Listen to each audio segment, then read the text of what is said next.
Dear friends, you may know that there is some report in the media that US and India are now very close to signing a trade deal, and all the main differences have been ironed out. This is what is being talked about in some sections of media. And it is also mentioned that maybe in the next 2 or 3 weeks, President Donald Trump and Prime Minister Modi ji may meet somewhere and sign this agreement.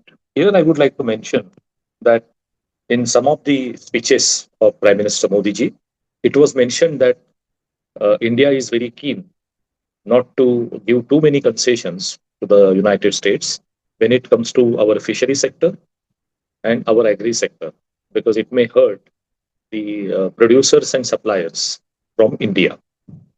There was a fear that the US imports may become so cheap that it will cause big drop in the demand for the local product. That is the sum and substance of the argument put forth by the Indian government. Now, purely out of curiosity, I was checking for, let's say, one commodity which we all are familiar with.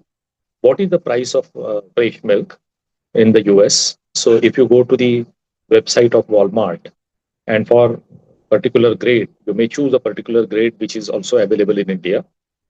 And as far as I could check, I could see that the price per liter was approximately uh, 80 cents per liter, which would translate to say between 70 or 75 rupees, Indian rupees per liter.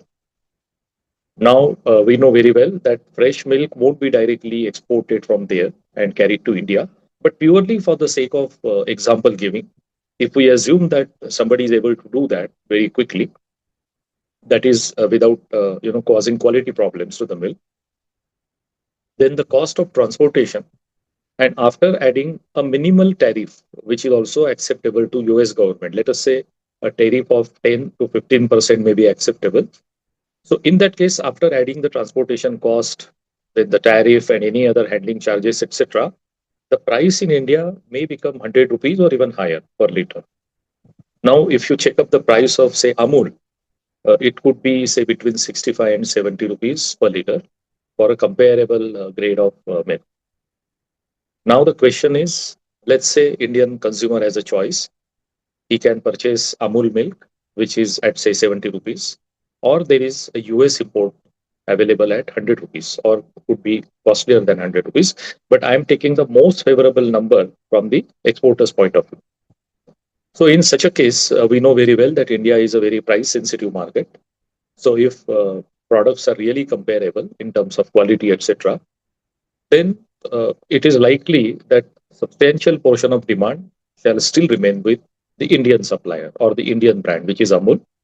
And maybe out of curiosity, and also because some section of society will be able to afford a higher price, so that section may attempt to buy a US milk and check it out if they like it more than Amul. And if they do, maybe they will buy it more regularly. So we don't know what percent of Indian customer will ship to the US import, but it is very clear based on the price sensitivity of our market that a very vast section of the consumer will remain with Amul. Now, we expect the Commerce Minister, Mr. Piyush Goyal, to come out with some simple examples like this so that if government has taken this stand and that has also caused to trade war between India and the US, then in the interest of public, some simple examples like this would drive home the point that how our local supplier may get deeply impacted. Or such an example may throw the interesting question that perhaps there may be some impact, but it may be, say, only 5 or 10% of the demand. So, in such a case, as an economic policy of balance between, say, free trade and giving some kind of encouragement to the foreign trade also, whether it still remains in the Indian interest to do so or not, that would require a public debate with pros and cons. But at least giving example like this would make it much more clear to the Indian public as to why government is taking a particular stand. So this is all for today, and I welcome your comments and your response. Thank you very much.